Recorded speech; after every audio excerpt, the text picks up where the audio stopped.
Alrighty, I got y'all in the garage today, so you know something funky's about to go down. I have right here some wiregrass seeds, but not that wiregrass. These are from Seaside Threeawn, Aristida tuberculosa. Now, what's interesting about this plant is its seeds and sort of the reproductive strategy that this plant has developed for its offspring.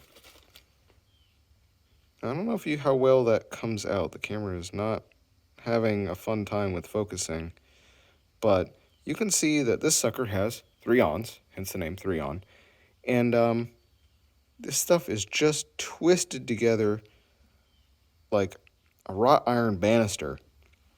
And this is actually a humidity powered compliant engine. So not only do these awns help act, as a guide to help this thing float on the breeze and help it scatter and blow around.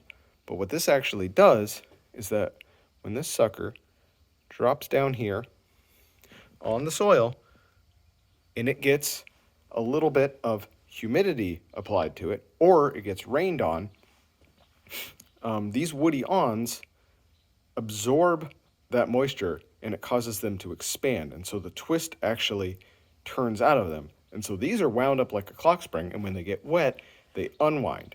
And what it does is those awns jam into the soil, and it forces this tip to spin, and it pushes it down into the soil.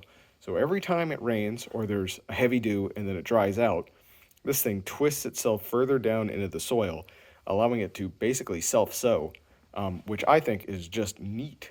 So I want to film this. So I've got the GoPro set up. I've got it set up on a half-second time lapse. And I'm just going to hit this thing, just let it start recording, and I'm going to come around, every however long, and just spray it with the mister. Just give it a little bit of water, and just see if this sucker screws down into this pile of sandy dirt I got here. So, Threawn inhabits the sandhills of South Carolina. I've never actually found it on the seaside, so I don't know why it's called Seaside Threawn, but I digress. So it's in areas that have extremely sandy soil that's very nutrient poor, and it fluctuates between hyper dry as well as sopping wet because we get a lot of rain here. So this is an adaptation that allows it to take advantage of these humidity swings as well as get itself sown in the ground whenever it rains, making it in the best position possible in order to get established. So without any further ado, I'm going to get this time lapse going.